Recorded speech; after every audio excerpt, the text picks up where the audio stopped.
안녕하세요. 행복을 드리는 한 지붕 두 가족입니다. 오늘도 우리 사연과 함께 시작하시죠. 이것도 과분한데 뭘 더 바라냐? 시어머니 박순자가 10만 원짜리 수표를 탁자 위에 던지듯 놓으며 내뱉은 말이었습니다. 어버이날 아침 정성껏 준비한 선물과 함께 용돈을 드리려던 제 손이 허공에서 멈췄죠.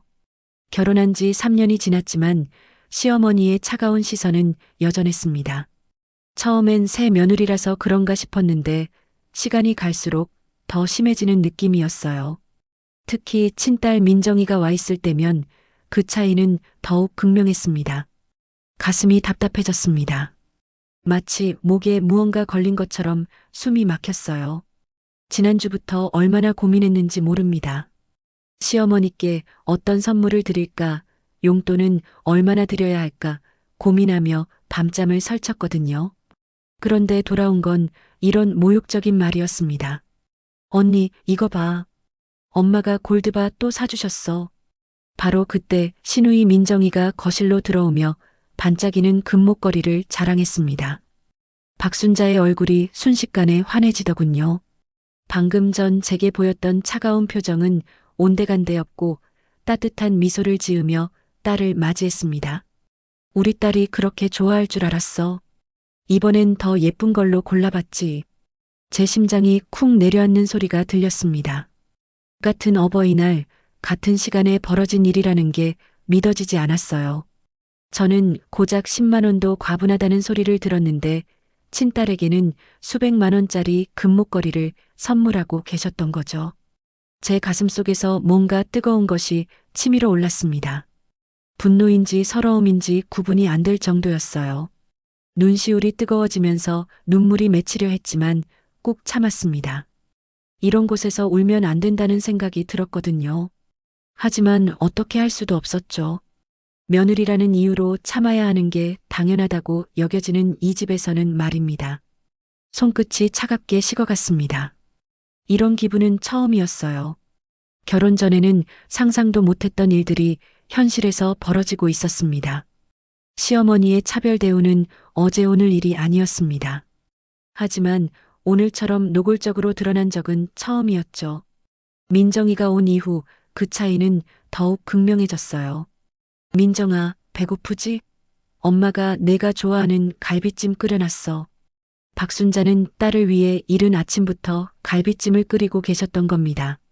반면 저에게는 어제 남은 반찬이나 먹으라는 식이었죠. 같은 집에 사는 가족인데도 이렇게 다를 수 있나 싶었습니다. 민정이는 시어머니 옆에 앉아 갈비를 먹으며 제 쪽을 힐끔 쳐다봤습니다.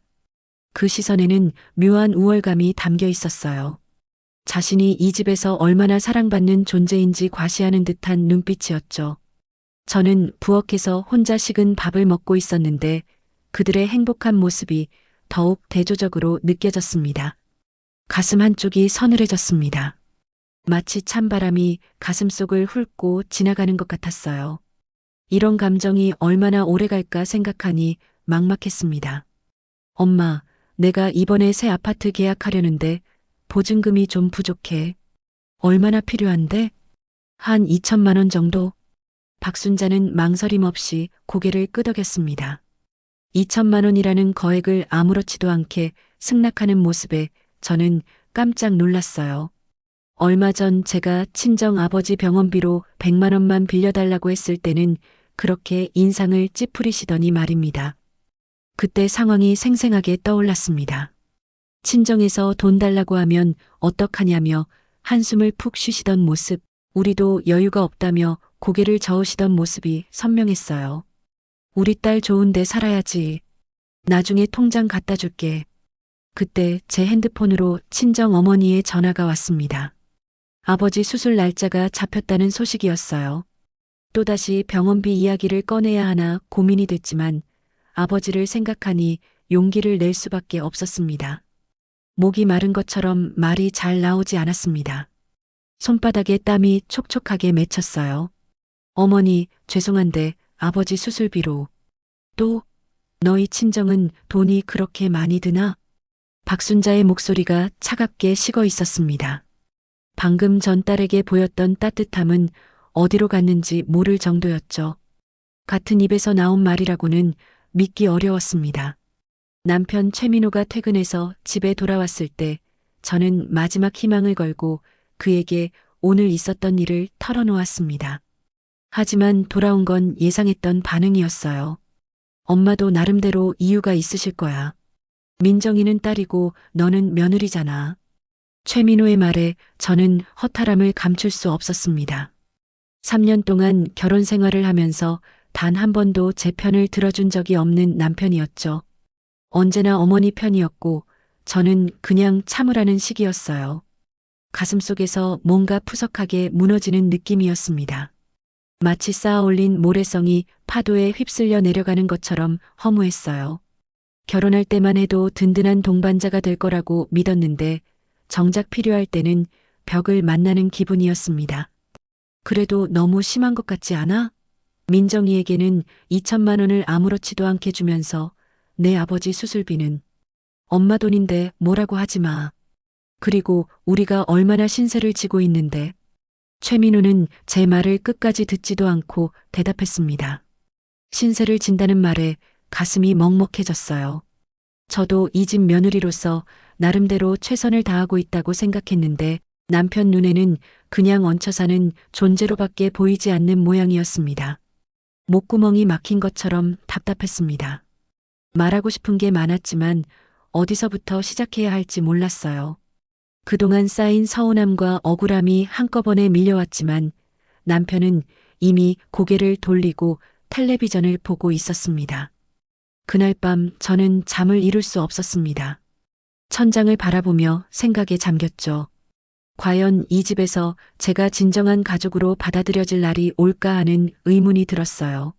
아니면 평생 이렇게 눈치만 보며 살아야 하는 걸까요? 옆에서 코를 고는 남편을 바라보니 더욱 서글퍼졌습니다. 결혼할 때만 해도 든든한 내 편이 될 거라고 믿었는데 정작 힘들 때는 등을 돌리는 사람이 되어버렸어요. 혼자라는 생각이 들면서 눈물이 주르륵 흘러내렸습니다. 베개가 눈물로 축축하게 젖을 때까지 울었지만 마음은 전혀 가벼워지지 않았어요. 다음 날 오전 시어머니는 민정이와 함께 외출하셨습니다. 저는 평소처럼 집안 청소를 하고 있었는데 시어머니 방 청소를 하다가 우연히 이상한 것을 발견했어요. 옷장 깊숙한 곳에서 무거운 상자가 느껴졌습니다. 처음에는 그냥 오래된 물건들이겠거니 생각했는데 상자가 생각보다 훨씬 무거웠어요. 호기심이 생겨서 조심스럽게 상자를 꺼내 보았습니다. 손이 떨렸습니다. 뭔가 하면 안 될 일을 하는 것 같은 기분이었어요. 하지만 이미 상자를 꺼낸 이상 그냥 넣어둘 수도 없었죠. 마음속으로 잠시만이라고 중얼거리며 상자 뚜껑을 열었습니다.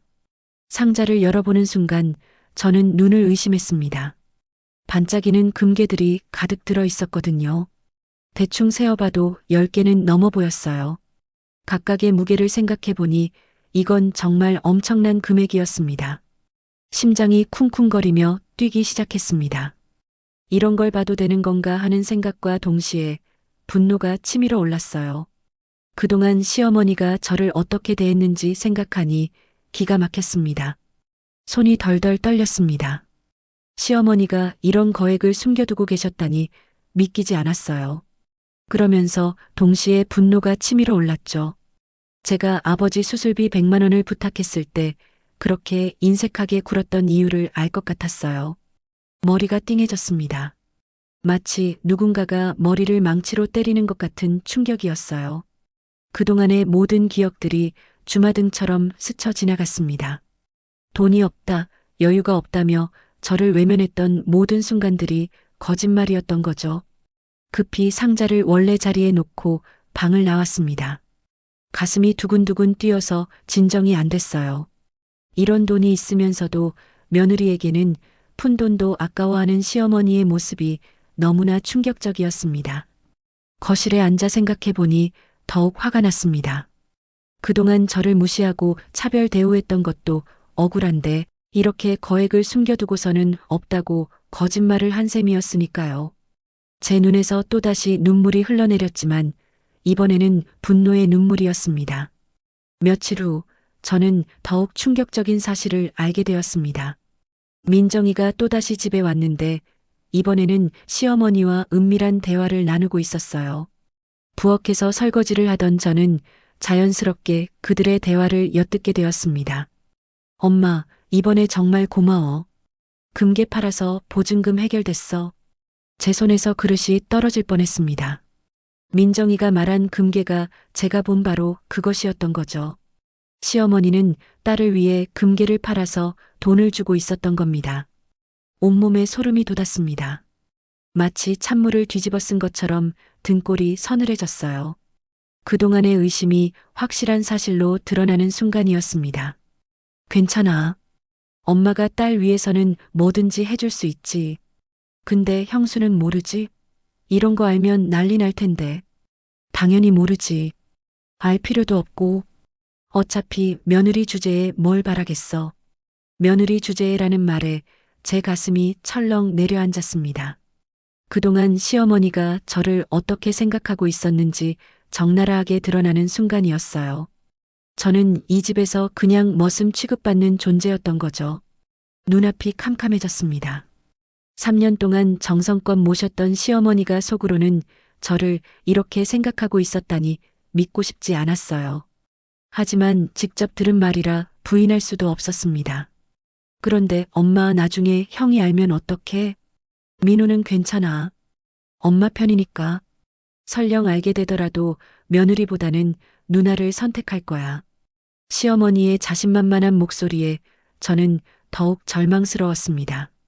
제 남편조차 믿을 수 없다는 현실을 다시 한번 깨닫게 되었어요. 그동안 제가 얼마나 순진했는지 모르겠습니다. 다리에 힘이 빠져서 주저앉을 것 같았습니다. 부엌 싱크대에 손을 짚고 간신히 버텼어요. 가슴속에서 뭔가 끓어오르는 게 느껴졌습니다. 분노인지 절망인지 구분이 안 됐어요. 부엌에서 조용히 울면서 저는 결심했습니다. 더 이상 이런 대우를 받으며 살 수는 없다고요. 진실을 밝히고 당당하게 맞서야겠다고 다짐했습니다. 이제는 참는 것만이 능사가 아니라는 걸 깨달았어요. 이튿날 저녁 온 가족이 모인 식탁에서 저는 마침내 입을 열었습니다. 더 이상 참을 수 없었거든요. 그동안 쌓인 분노와 억울함이 한꺼번에 터져나왔어요. 어머니, 말씀드릴 게 있습니다. 식탁의 분위기가 순식간에 조용해졌습니다. 평소 조용했던 제가 이렇게 단호한 목소리로 말하니까 모두 놀란 표정이었어요. 제 목소리조차 떨리고 있었지만 용기를 내서 계속 말했습니다. 어머니께서 금괴를 가지고 계시면서 저에게는 없다고 거짓말하신 거 알고 있습니다. 박순자의 얼굴이 하얗게 질렸습니다. 민정이도 당황한 기색을 감추지 못했어요. 최민우는 무슨 말인지 이해하지 못하겠다는 표정으로 저를 바라봤습니다. 가슴이 터질 것 같았습니다. 이런 말을 하는 제 자신도 믿기지 않았어요. 하지만 이미 시작한 일이라 끝까지 가야 했습니다. 뭐라고? 내가 지금 무슨 말을 하는 거야? 제가 아버지 수술비로 100만 원만 부탁드렸을 때 그렇게 어려워하시더니 민정이에게는 금괴를 팔아서 2천만 원을 주셨더군요.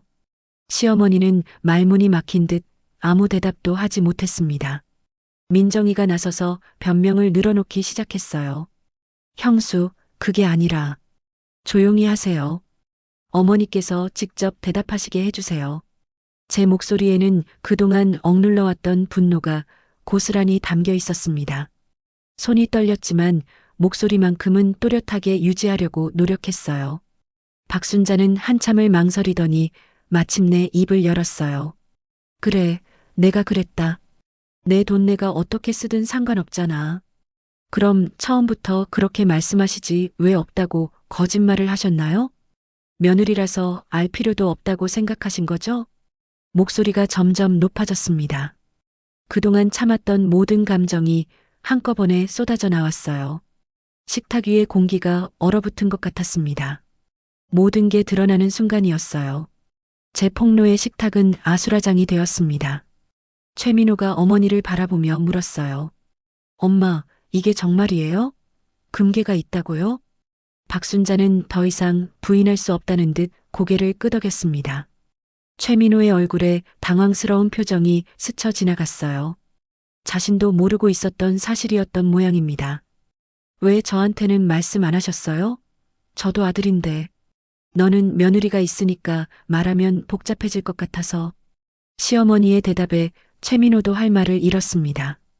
그제야 그동안 제가 받았던 차별 대우가 얼마나 심했는지 깨닫는 것 같았어요. 남편의 표정이 점점 어두워지는 게 보였습니다. 민정이가 급하게 나서서 상황을 수습하려고 했습니다. 오빠, 이건 엄마가 딸을 위해서 해주신 거야. 형수가 왜 이렇게 난리야? 난리라고요? 제가 지금 난리를 피우고 있다는 거예요? 제 목소리가 높아졌습니다. 그동안 참고 또 참았던 감정들이 한꺼번에 쏟아져 나왔어요. 가슴속에서 뜨거운 것이 끓어오르는 게 느껴졌습니다. 3년 동안 이 집에서 며느리 노릇하면서 얼마나 눈치를 받는지 아세요? 친딸에게는 수천만 원도 아끼지 않으면서 며느리에게는 100만 원도 아까워하시는 게 정상인가요? 눈물이 핑 돌았지만 참았습니다. 울면 안 된다는 생각이 들었어요. 지금은 울 때가 아니라 당당하게 맞설 때였습니다. 박순자가 벌떡 일어나며 소리쳤습니다. 감히 며느리가 시어머니에게 이런 식으로 말해? 그럼 어머니는 며느리를 사람 취급이라도 해주셨나요? 온 집안이 정적에 휩싸였습니다. 그동안 숨겨져 있던 갈등이 수면 위로 드러나면서 가족 모두가 충격에 빠진 상태였어요. 최민우는 어머니와 아내 사이에서 어쩔 줄 몰라 했고, 민정이는 자신이 받은 특혜가 드러난 것에 당황해했습니다. 공기가 무거웠습니다. 마치 폭풍이 지나간 후에 고요함 같았어요. 모든 진실이 드러난 지금 이 가족은 어떻게 될까요? 며칠간의 냉전이 계속되었습니다. 하지만 진실이 밝혀진 이후 집안 분위기는 조금씩 변하기 시작했어요. 최민호가 먼저 저에게 사과했습니다. 미안해, 은영아. 내가 너무 엄마 편만 들었구나. 남편의 진심 어린 사과에 마음 한구석이 따뜻해졌습니다. 그동안 얼마나 기다렸던 말인지 모릅니다.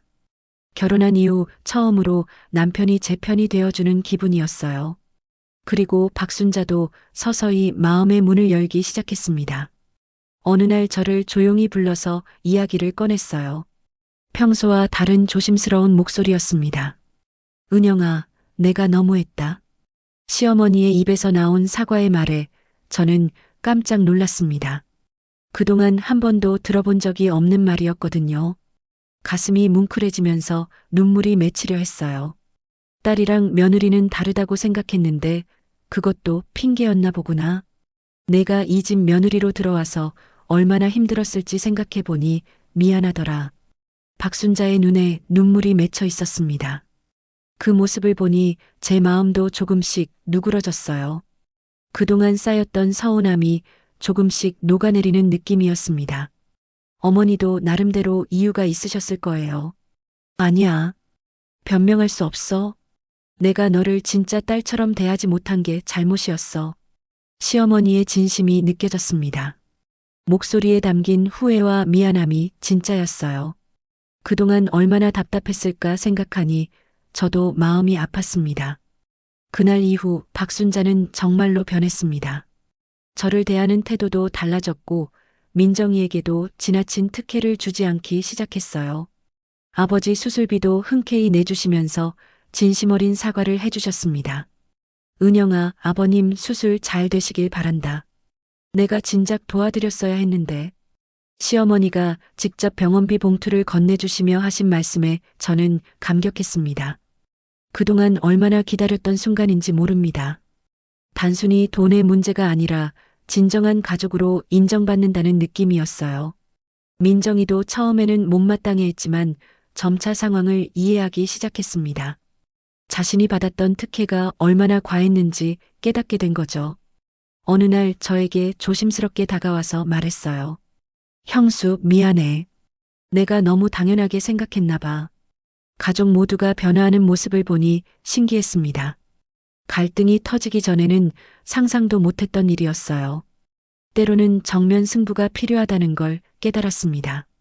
몇 달이 지난 지금 저희 집은 예전과 완전히 달라졌습니다. 진정한 가족이 된 기분이에요. 시어머니는 이제 저를 딸처럼 대해주시고 남편도 제 마음을 이해하려고 노력합니다. 때로는 갈등이 있어야 더 깊은 이해가 가능하다는 말이 맞는 것 같습니다. 어제는 시어머니가 직접 제가 좋아하는 음식을 해주셨어요. 우리 며느리 입맛에 맞게 했는데 어때? 라고 물어보시는 모습에 가슴이 뭉클했습니다. 그동안 참기만 했던 제가 용기를 내어 진실을 말한 덕분에 우리 가족 모두가 변할 수 있었어요. 지금은 정말 행복한 며느리로 살아가고 있답니다. 서로를 이해하고 존중하는 진정한 가족의 모습을 만들어가고 있어요. 그 과정이 쉽지는 않았지만 결과적으로는 모두에게 좋은 일이었다고 생각합니다. 여러분도 비슷한 상황에서 힘드시다면 용기를 내보세요. 참는 것만이 능사가 아닙니다. 때로는 당당하게 맞서는 것이 모든 사람을 위한 일일 수도 있어요. 여러분의 소중한 댓글과 구독, 좋아요는 저에게 큰 힘이 됩니다. 가족 간의 갈등으로 힘드시는 분들께 이 이야기가 조금이나마 도움이 되었으면 좋겠어요. 다음에도 더 좋은 이야기로 찾아뵙겠습니다.